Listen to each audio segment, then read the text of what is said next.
We're coming up to a section of the river that I think is probably going to be the highlight of the trip, at least scenery-wise. It's called Labyrinth Canyon, and we'll be there in about 2 miles. Come on. Oh, there we go. There we go.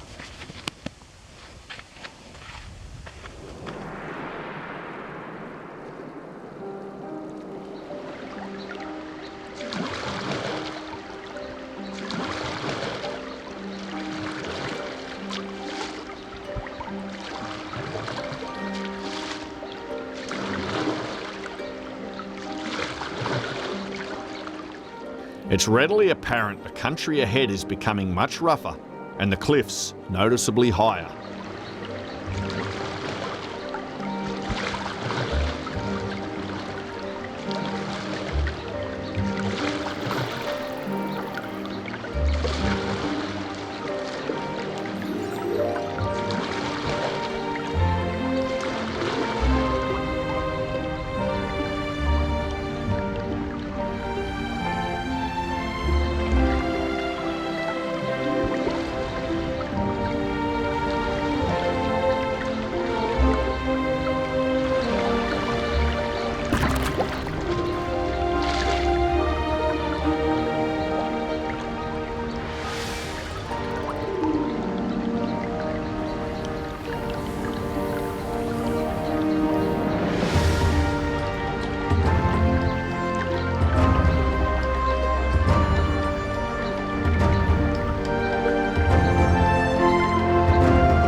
Calling what we've done a hard day's paddle may be a little rich, but for what it's worth, we found a flat open area well shaded by our friends, the cottonwood trees.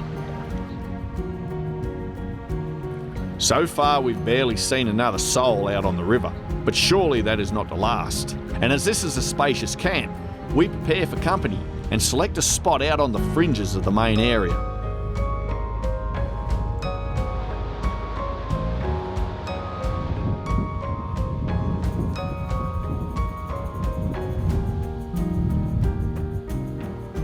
The camp's location is set at a junction where a currently dry tributary cuts through the rocks to join the main river and provides intriguing opportunities for exploration. Little Cricket and myself wander off under the suspicious gaze of a sharp-shinned hawk.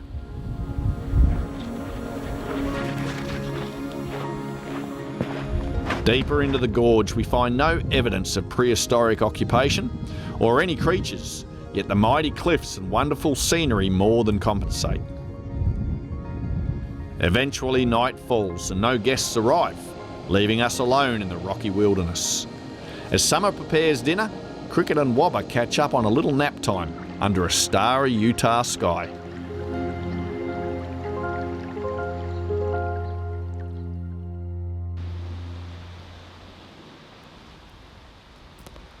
Cricket's morning usually starts off helping Mr. Foreman with either the fire or the coffee.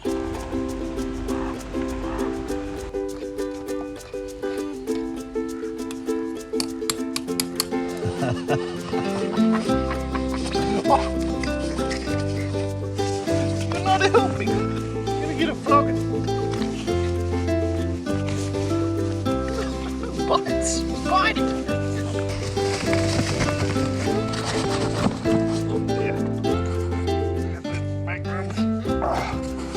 This is a massage from Cricket.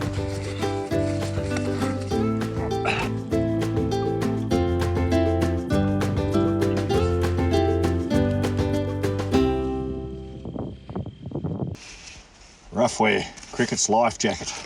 Come on.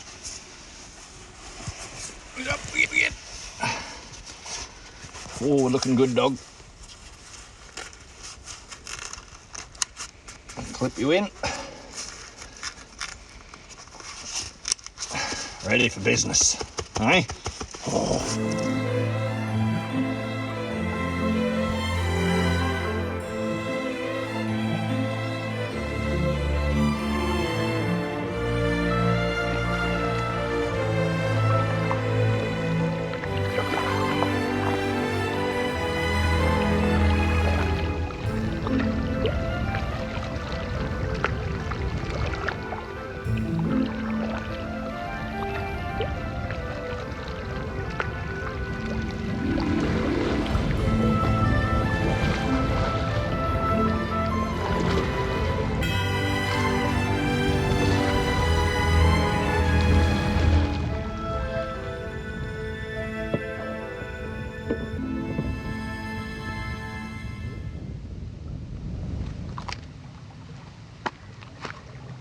A few hours paddling brings us to a historical site at the base of sheer cliffs called the River Registry. Wilms clambers up the rubble to investigate. As you can see behind me, there's a lot of inscriptions here. Some are old, some are not so old. So it's kind of hard to tell the difference between graffiti and historical artifact.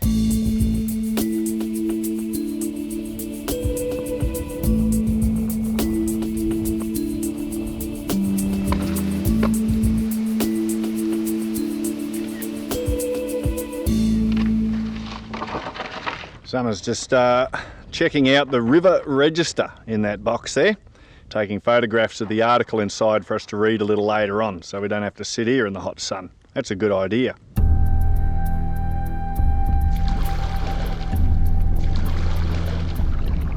Although there are plenty of campsites along the Green River, they can be easily missed, and as the day wears on and the wind picks up, we resort to a sandbar. Not normally a recommended location, as storm runoff can cause the river to rise rapidly and campers can find themselves washed away.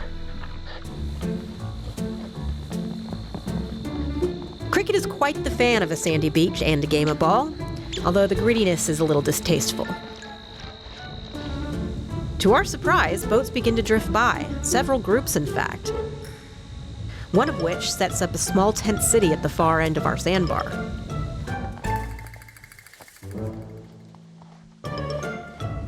Cricket only has two gears. As the day wears on, we get some reprieve as the blazing sun sinks below the rocky horizon. But as it does, the wind picks up and the skies become dark and turbulent. We've got dark clouds approaching from whatever direction that is, and with even the sound of thunder, it's all quite ominous. Wilms is hustling around, getting all the bags ready and so forth. It reminds me of a story of the grasshopper and the ant. Something about one side was more prepared than the other, and yeah, I'm doing nothing. Soon enough, Wilms's worst fears are realised. Well, we were just sort of saying how uneventful things had been. Scenery's beautiful, but it hadn't really been exciting. Well, here we go, we're in a storm, and we've got to have to cook in the tent and not set fire to ourselves. Yep, nothing like a little carbon monoxide. Let me get that pocket rocket.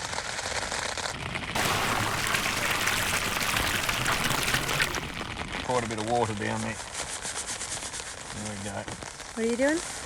Oh, I spilled water all through the tent, so I decided to use some clothing to soak it up. And as for what I'm doing, there we go. I'm going to fire up the jet boil first. And try not to set fire to the tent, otherwise we'll be sleeping in the rain. And Or worse. Cricket won't be impressed.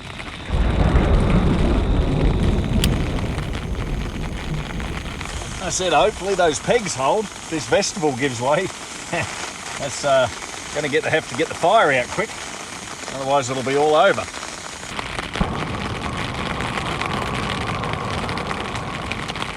Doing our best to avoid incineration.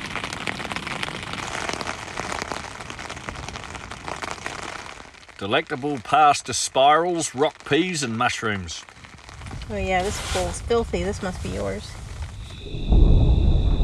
Very crunchy from the dust.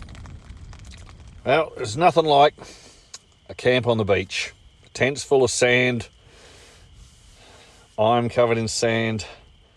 So it's a good night for a bit of whiskey with your wife and your dog. Cheers.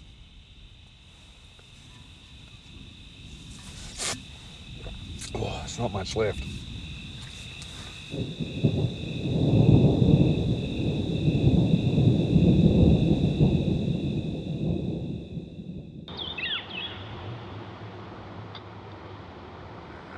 Oh no, it's here.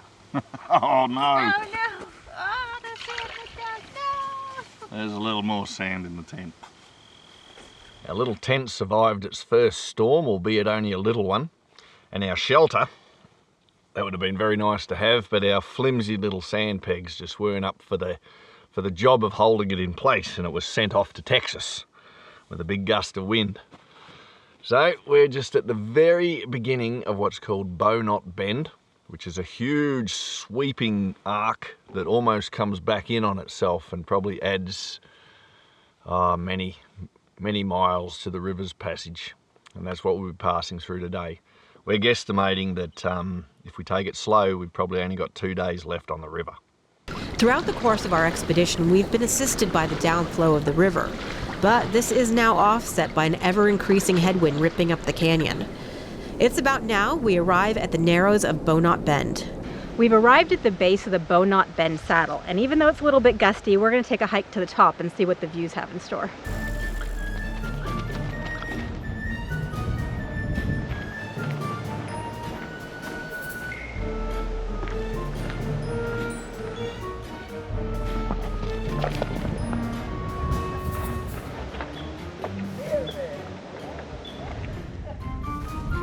Need a hand?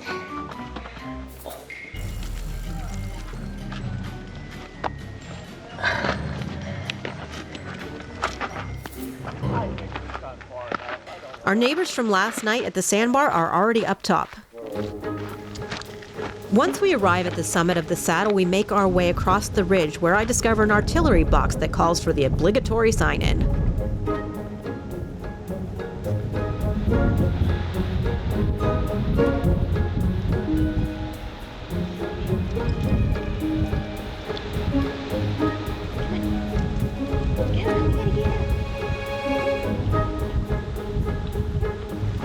From this point, we continue on a short climb and a lookout over a wondrous panorama.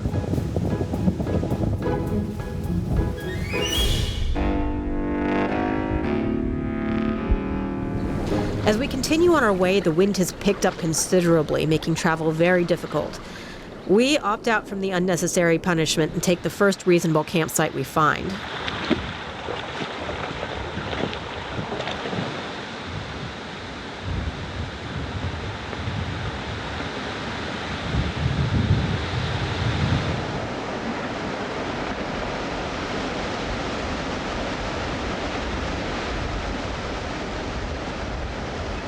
We've only gone about 6.5 miles today, if even that, but the wind is ferocious. So we pulled up a bit on the early side. So we found ourselves a secluded, shady, and somewhat protected campsite. And hopefully things aren't going to get too much worse.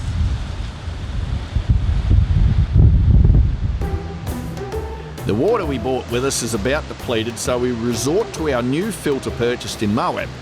It was an expensive item, but said can convert raw sewage into a delectable drink. Well, maybe not quite, but it's supposed to be very good. Holding the intake tube in the water with my skanky toes, I set to work filling the bladders. The cricket seems quite concerned with things, wondering to herself when this trip will end. Planning meals for a multi-day trip like this can be a little bit difficult. You have to factor in weight, space, and the fact that you can't preserve things. So I usually prepare pasta sauces before we leave. What I usually do is I just get the base sauce at the supermarket, something like Alfredo or marinara, but then I go ahead and I add my own dehydrated veggies, which makes them a little bit more interesting and means you got a little bit of variety. So you've got all sorts of things. You got veggie marinara that you can add some dried salami to, or Alfredo. And the one thing we are definitely never without is biltong. It's Cricket's favorite.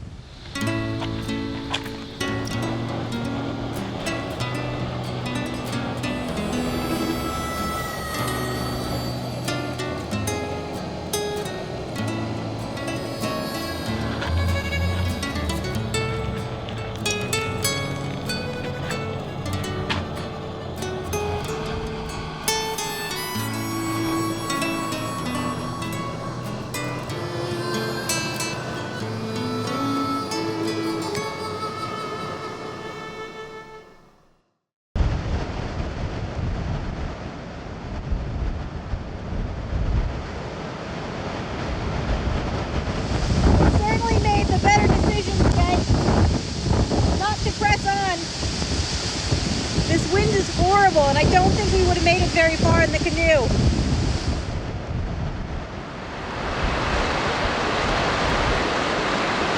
We've awoken to a rather interesting day.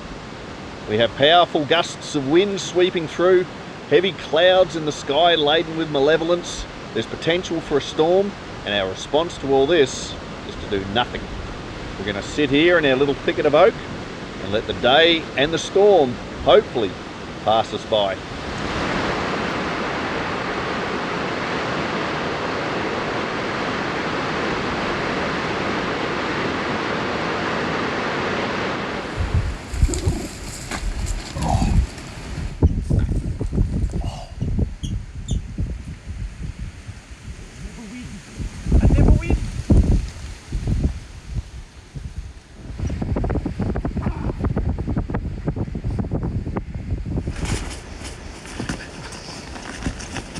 You're a rough unit, you are, Doc.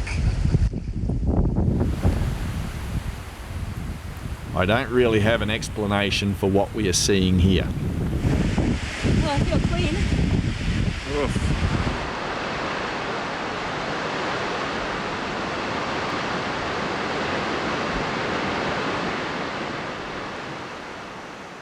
Later in the day, the wind begins to ease up, inspiring a little excursion out and about from camp.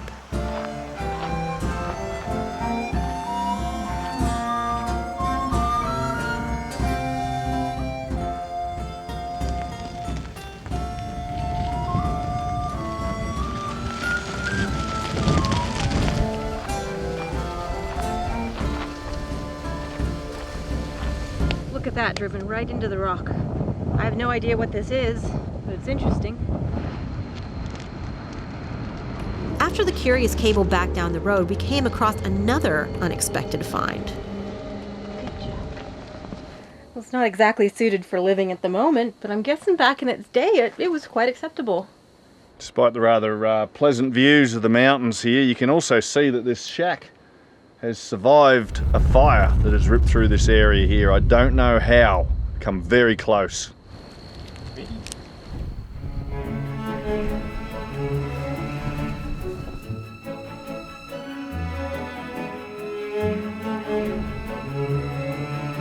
Once back at camp in our little thicket of oak, we get a visit from a red-naped sapsucker going on about her business. Our final day on the river has arrived with clear skies and light wind. Surprisingly pleasant.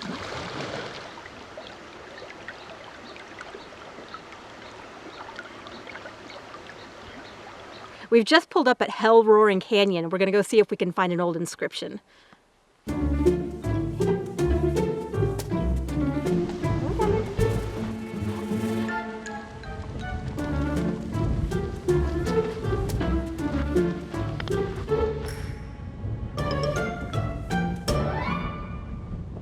This inscription was left by Dennis Julien. He was a French-Canadian fur trapper and supposedly the first white man to navigate Cataract Canyon in this area.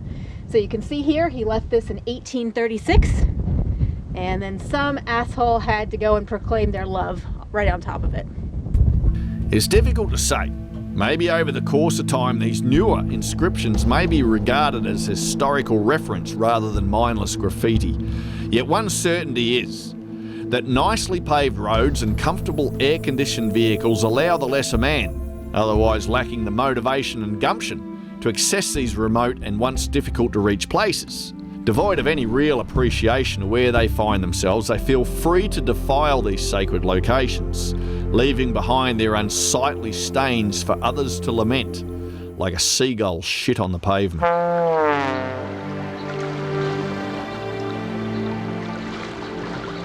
On our final stretch of the river, we'll soon be at mineral bottom, and hopefully that's where the disco will be waiting for us.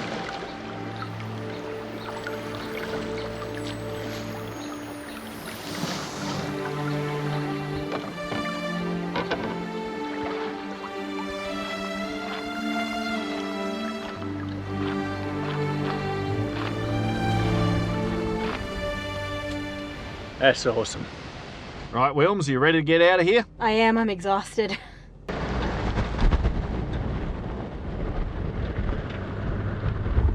Oops. It's the wrong way.